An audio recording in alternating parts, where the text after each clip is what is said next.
O Evangelho como me foi revelado por Maria Valtorta, capítulo 325. Os 8 apóstolos se reúnem a Jesus perto de Aquisipe. Valtorta descreve a visão do dia 10 de novembro de 1945. Um Jesus muito magro e pálido, muito triste, eu diria, e sofredor, está lá no cume, justamente no cume mais alto de um pequeno monte, sobre o qual está também um povoado. Mas Jesus não está no povoado, que fica no cume, e sim virado para a encosta do sudeste. Jesus se encontra em uma pequena saliência do monte a mais alta, que se projeta para o noroeste. É mais leste do que norte. Jesus, olhando como agora está fazendo para diversos lados, vê uma cadeia de montes ondulados, que no extremo noroeste e no sudeste mergulha suas últimas ramificações no mar. Ao sudeste do Carmelo, que daqui se vê bem. Lá ao longe ainda, que com pouca nitidez nos dias serenos e sem nuvens, a noroeste, como um cabo que penetra nas águas, parecendo o esporão de um navio, muito semelhante às montanhas dos Alpes apuanos, por seus veios rochosos que se embranquecem ao sol. Desta cadeia ondulada de montes, descem torrentes e pequenos rios, todos bem cheios de água nesta estação, e que, através da planície da costa, correm para irem jogar-se ao mar, perto da ampla baía de Sicaminon, o mais galhardo deles, o Quizon, que desemboca no mar, depois de ter formado um espelho d'água, no ponto da confluência de um outro riozinho, já perto da foz. O sol do meio-dia, nos dias serenos, faz sair dos cursos d'água cintilações de topázio ou safiras, enquanto que o mar se transforma numa enorme safira listrado com leves colares de pérolas. A primavera do sul já vem dando sinais de sua chegada, com as folhas novas que estão irrompendo das borbulhas entreabertas, ainda tenras, luzídeas, como direi, virginais de tão novas que estão ainda não conhecedoras do que é a poeira e do que são as tempestades, as mordidas dos insetos e os contatos com o homem. E os ramos das amendoeiras já estão cheios de flocos de uma espuma branco-rosada, tão macios que parecem uma coisa aérea, e dão a impressão de que querem separar-se do seu tronco natal para saírem navegando à vela, através do ar sereno, como se fossem pequeninas nuvens. Também os campos da planície, não muito vasta, mas muito fértil, compreendida entre o cabo noroeste e o que está ao sul, estão mostrando um delicado verdejar de trigais que levam embora toda a tristeza dos campos que há bem pouco tempo estavam nus. Jesus fica olhando do ponto em que ele está, podem ver-se 3 estradas. A que sai do povoado e vem terminar ali é uma estradazinha só para uma pessoa. E as outras 2 que descem do povoado e se bifurcam em direções opostas vão para o noroeste e a outra para o sudoeste. Quanto Jesus tem sofrido, traz em si todos os sinais da penitência feita, muito mais do que quando jejuou no deserto. Naquele tempo ele era um homem pálido, mas ainda jovem e de aspecto alegre. Agora é o homem exausto por causa de um sofrimento complexo, que lhe abate tanto as forças físicas como as morais. Seus olhos estão muito tristes, com uma tristeza mansa e séria ao mesmo tempo. Suas faces sutilizadas fazem ressaltar ainda mais a espiritualidade do seu perfil. De fronte alta, nariz longo e reto, com boca e lábios completamente privados de sensualidade, um rosto tão angélico que exclui toda a materialidade. Está com a barba mais longa que de costume, crescida até sobre as faces. chegando a confundir-se com os cabelos caídos sobre as orelhas, de modo que de seu rosto são visíveis apenas a fronte, os olhos, o nariz e os zigomas delicados e de uma cor de marfim, nada tendo de róseo. Está com os cabelos penteados de modo simples, pois ficaram como sem vida, e conservam como recordação do antro em que ele esteve muitos pedacinhos de folhas e de raminhos secos que ficaram enredados em seus longos cabelos. Sua veste e seu manto amarrotados e empoeirados denunciam também eles o lugar selvagem a que foram levados e onde não puderam ser cuidados por muitos dias. Jesus fica olhando. O sol do meio-dia o faz sentir calor, e parece que ele sente prazer com isso, porque parece estar evitando a sombra de uns carvalhos para expor-se ao sol. Mas por mais que seja um sol bem claro e sem nuvens, não pode conseguir que seus esplendores se reflitam em seus cabelos empoeirados, em seus olhos cansados, nem faz aparecerem as cores do seu rosto emagrecido.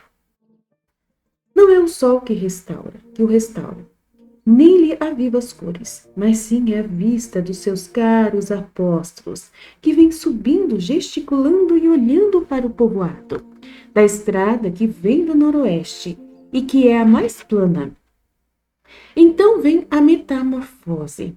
Os seus olhos se lhe avivam, o rosto parece tornar-se menos macilento, tomando uma esfumatura de tom róseo, que se vai estendendo pelas faces, e mais ainda até o sorriso que o enche de luz. Ele abre os braços, que estavam cruzados, e exclama: "Oh, meus queridos!" Ele diz isso levantando o rosto, passando o olhar sobre as coisas, como para comunicar sua alegria aos caules, às plantas, ao céu sereno e ao ar, que já está com um sabor de primavera. Ele puxa o manto até ficar bem apertado ao redor de seu corpo para não ser agarrado pelas varetas das moitas e vai descendo rapidamente por um atalho, indo ao encontro deles, que vem subindo e que não o viram ainda. Quando chega ao alcance da voz, ele os chama para fazê-los parar em sua ida para o povoado. Eles ouvem o chamado lá longe. Talvez do ponto onde estão não podem ainda ver Jesus, cujas vestes escuras se confundem com o verde escuro do bosque que cobre a encosta. Eles olham para os lados, gesticulam. Jesus torna a chamar. Finalmente, numa clareira do bosque, ele aparece aos olhos deles, ao sol, como se já os quisesse abraçar. Então ouve-se um grande grito que ecoa por toda a encosta. É o mestre! E numa grande corrida por sob ladeira íngreme, por fora do caminho, lá se vão eles, arranhando-se, tropeçando ofegantes, não sentindo mais o peso dos sacos, nem o cansaço da caminhada, levados pela alegria de revê-lo.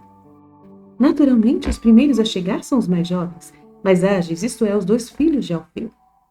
Com seus passos firmes, de quem nasceu sobre as colinas, João e André, que vão descendo como 2 servos, rindo-se de tão felizes. Eles caem aos seus pés amorosos e reverentes, felizes, sumamente felizes. Depois chega Tiago de Zebedeu e, por último, quase juntos, os 3 menos capazes de correr e de subir montanhas: Mateus, Zelotes e, por fim, o próprio Pedro. Mas este abre a passagem. Como abre! Para chegar até o mestre, que está apertado entre as pernas dos primeiros que chegaram e que não se cansam de beijar as vestes ou as mãos, que ele deixou entregues a eles. Pega energicamente João e André, agarrados, como ostras a um penhasco, as vestes de Jesus, e ofegante pelo cansaço, os afasta o tanto necessário para que possa cair aos pés de Jesus, dizendo: "Ó, mestre meu, agora torno a viver finalmente. Eu já não podia mais, estou envelhecido e magro como se estivesse estado muito doente." "Olha se não é verdade, mestre." E levanta a cabeça para deixar-se ver por Jesus.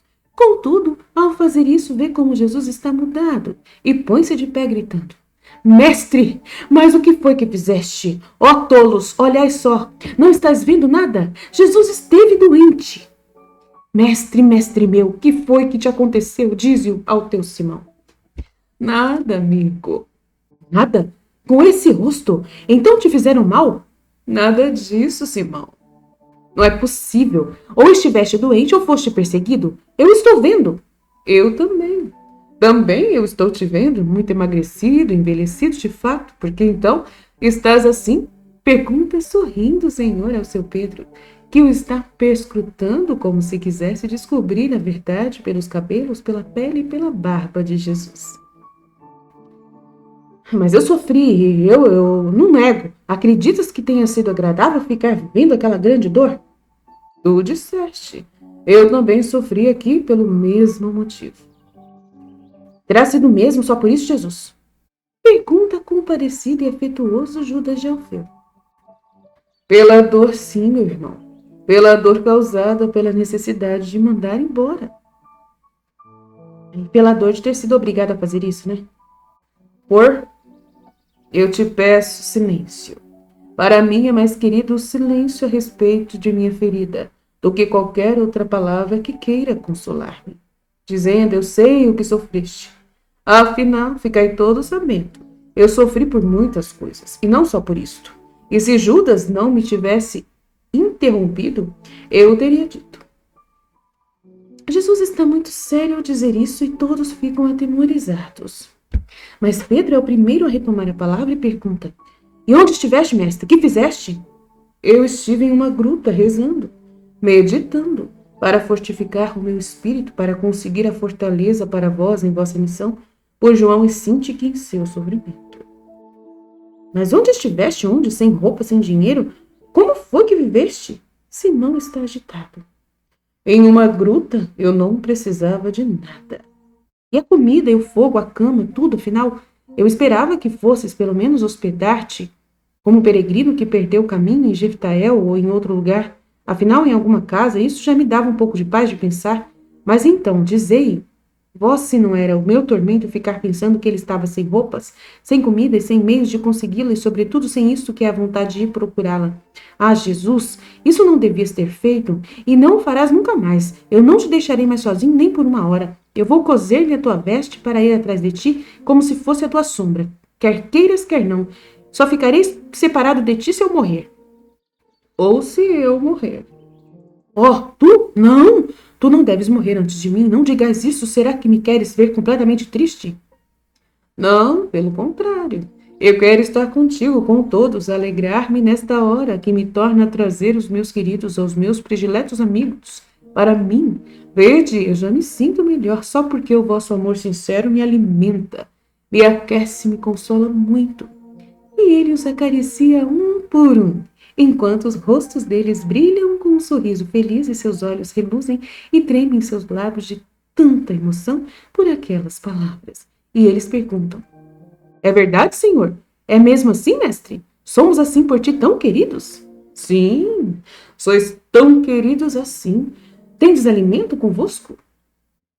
Sim, eu calculava que tu estivesse esgotado e vim adquirindo comida pelo caminho. Tenho pão e carne assada, tenho leite, queijos e mel. Além disso, tenho um odre com vinho generoso e também ovos para ti. Tomara que não se tenha estragado. Está bem. Vamos sentar-nos aqui, então, sob este belo sol e vamos comer. Enquanto vamos comendo, me falareis. Assentam-se ao sol em uma saliência do terreno. E Pedro abre a sacola e observa os seus tesouros. Está tudo salvo, exclama ele. Até o mel de Antigônio. E por que não? Eu disse, ainda que na volta tivesse sido colocados dentro de uma barrica e tivéssemos vindo rolados por algum doido ou trazidos em uma barca sem remos e talvez até furada na hora da tempestade, teríamos chegado sãos e salvos.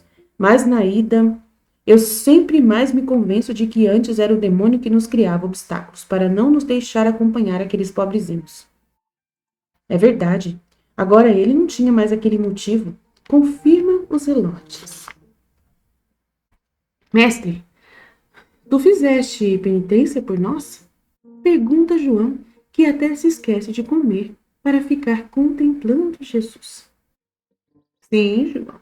Eu vos acompanhei com o pensamento. Eu percebi os vossos perigos e as vossas aflições e vos ajudei como pude. Oh, eu percebi. Eu até vou disse. Estáis lembrados? Sim, é verdade, confirmam todos. Pois bem, agora vós me entregais o que eu vos dei. Tu jejuaste, Senhor? Pergunta André. Sem dúvida. Ainda que tivesse querido comer estando em uma gruta e sem dinheiro, como quererias que ele comesse? Ai, Pedro, desculpa, sem dúvida, Alá. Ainda que tivesse querido comer estando em uma gruta e sem dinheiro, como quererias que ele comesse? Responde Pedro. Por causa de nós, como me sinto com isso? Diz Tiago de Alfeu. Oh, não, não vos aflijais com isso. Não foi só por causa de vós, foi também pelo mundo todo. Como eu fiz quando iniciei a minha missão, assim fiz também agora. Naquela vez eu fui no fim, socorrido pelos anjos, agora sou socorrido por vocês. E podeis crer, eu tenho uma dupla alegria, porque nos anjos é insubstituível o ministério da caridade, mas nos homens ele é menos fácil de cumprir-se. Vós o estáis exercendo, e por meu amor os transformastes de homens em anjos, tendo escolhido a santidade apesar de tudo. Por isso me fazeis feliz como Deus e como homem-Deus, porque me dais o que é de Deus, a caridade.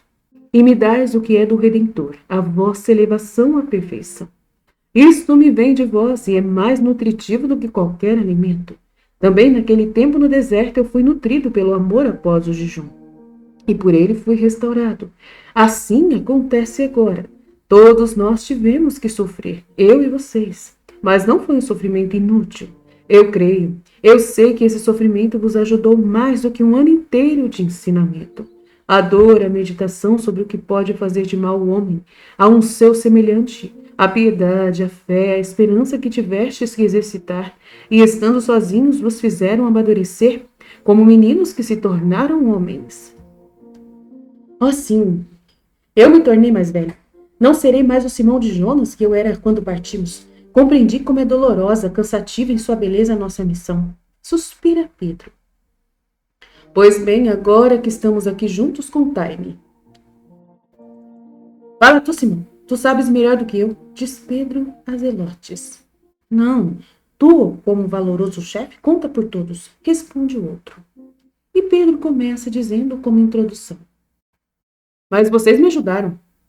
Ele conta ordenadamente até a partida para Antioquia, depois começa a narrar como foi a volta. Estávamos todos sofrendo, sabes? Nunca mais me esquecerei das últimas palavras daqueles dois. Pedro enxuga com as costas das mãos duas grandes lágrimas que rompem imprevistas. Eles me pareceram o último grito de alguém que está se afogando. Mas afinal, falai-vos, eu não posso. E se levanta indo um pouco para longe dali para ver se consegue controlar a sua emoção. Fala então, Simão Zelotes. Nós não falamos nenhum de nós por muito tempo na viagem, não podíamos falar, a garganta nos doía, pelo tanto que estava cheia de pranto. E nós não queríamos chorar, porque se tivéssemos começado ainda que fosse um só, tudo haveria terminado. Eu tinha pego as rédeas porque Simão de Jonas, para não deixar que se percebesse que ele estava chorando, foi para o fundo do carro e estava revistando as sacolas. Nós paramos em um pequeno povoado a meio caminho entre Antioquia e Seleucia. Por mais que a lua fosse se tornando clara, tanto mais a noite ia se tornando alta também, e nós, pouco práticos como éramos, resolvemos parar ali e ficamos cochilando, vestidos como estávamos, pensando naqueles dois. Não comemos nenhum de nós, porque não podíamos. Aos primeiros clarões da Seleucia, levamos o carro e o cavalo ao albergador. E era um homem muito bom. Nos aconselhamos com ele a respeito do navio. Ele disse, eu mesmo vou ao porto, sou conhecido lá e conheço as pessoas. E assim ele fez. Descobriu 3 navios que estavam de partida para estes portos. Mas sobre um deles estavam certos seres que não quisemos ter como vizinhos. Assim nos disse o homem, que o ficou sabendo pelo capitão do navio. O segundo era de Escalon e não queria fazer escala para nós em Tiro, a não ser que nós pagássemos uma soma que nós não tínhamos mais. O terceiro era um navio pequeno, muito sem conforto, carregado de madeira em toras. Era uma pobre barca sem equipagem e creio eu que com muita miséria. Por isso, ainda que estivesse dirigindo para Cesareia, consentiu em parar em Tiro, desembolsando nós um dia de comida e de pagamento a toda a tribulação. Isto nos convinha. Eu, na verdade, e comigo estava Mateus, me achava com um pouco de medo. É tempo de tempestade, e tu sabes o que foi que encontramos na ida. Mas Simão Pedro disse: não acontecerá nada. Então subimos para bordo. Parecia que as velas do navio eram anjos, de tão macio e veloz que ele ia. Foi menos da metade do tempo que gastamos na ida para chegarmos a Tiro. E o capitão foi tão bom que nos consentiu levar a barca a reboque até perto de Ptolemaida. Dentro dela desceram Pedro e André com João para as manobras, mas era muito simples, não como na ida. Em Ptolemaida nos separamos e estávamos tão contentes que lhe demos até dinheiro além do ajustado antes de descermos todos para a barca, onde já estavam nossas coisas. Em Ptolemaida paramos um dia e depois viemos para cá, mas não nos esqueceremos do que sofremos. Simão de Jonas tem razão. Não temos razão também nós ao dizermos que o demônio nos criava obstáculos na ida? Pergunta alguns deles. Tendes razão. Agora escutai. A vossa missão se acabou. Agora vamos voltar para Jeftael, onde esperaremos Felipe e Natanael. E é preciso irmos logo, depois virão os outros. Enquanto isso, iremos evangelizando por aqui nos confins da Fenícia e na própria Fenícia. Mas tudo o que aconteceu fique guardado, sepultado para sempre nos nossos corações. A nenhuma pergunta se dará resposta sobre tudo isso. Nem mesmo a Felipe e Natanael? Eles sabem que nós viemos contigo. Eu lhes falarei. Eu sofri muito, meus amigos, e vós o vistes. Eu paguei com o meu sofrimento a paz de João e de Sintique. Fazei que o meu sofrimento não seja inútil. Não aumenteis com mais um peso o que eu já tenho sobre os meus ombros. E eu já tenho tantos. E o peso deles cresce dia a dia, hora por hora. Dizei a Natanael que eu sofri muito. Dizei-o também a Felipe que eles sejam bons. Dizei-o aos outros dois. Mas não digais nada mais do que isso. Dizer que compreendestes que eu sofri e que eu vou-lo confirmei a verdade. Não é preciso dizer mais nada. Jesus fala muito cansado, os oito olham para ele, compadecidos, e Pedro ousa acariciá-lo na cabeça, estando por detrás dele. Jesus levanta a cabeça e olha para o seu bom Simão com um sorriso de afetuosa tristeza. Oh, eu não posso te ver assim. Parece-me que tenho a impressão de que a alegria da nossa união cessou e que dela só resta santidade. Enquanto isso, vamos indo a Aquisibe. Lá tu mandarás a roupa, rasparás a barba. Tu mudarás essa roupa, rasparás a barba e pentearás esses cabelos. Assim não. Não te posso ver assim, mestre. Pareces-me alguém que escapuliu das mãos cruéis, que estava sendo espancado, exausto. Estás tão exausto. Parece-me o Abel de Belém da Galileia, libertado de seus inimigos. Sim, Pedro. Mas é o coração do teu mestre que está maltratado, e ele não ficará bom nunca mais. Sempre mais ferido. Será sempre mais e mais ferido. Vamos. João suspira. Isso me desagrada. Eu teria querido contar a Tomé, tão amigo de tua mãe, o milagre da canção e do unguento. Tu dirás um dia, agora não. Tudo vós direis um dia. Só então é que podereis falar. Eu mesmo vos direi, e de dizer tudo o que sabeis. Mas, por enquanto, saibam ver no milagre a verdade é esta, o poder da fé. Tanto João como Sintique acalmaram o mar e curaram o homem, não com palavras, nem pelo unguento, mas pela fé com que eles usaram o nome de Maria e o unguento feito por ela. E ainda, isso aconteceu porque ao redor da fé deles estava a vossa, e todos vós e a vossa caridade. Caridade para com o ferido, caridade para com o cretense. A um vós quiseste conservar a vida, e ao outro dar a fé. Mas se ainda é fácil curar os corpos, é coisa bem mais dura curar os espíritos. Não há doença mais difícil de ser debelada do que espiritual. E Jesus dá um forte suspiro. Estou vendo Aquisibe. Pedro vai à frente com Mateus para achar alojamento. Acompanham-no os outros muito juntos ao redor de Jesus. No ocidente, o sol vai descendo com rapidez, enquanto eles vão entrando no povoado. E assim termina a visão Fiat.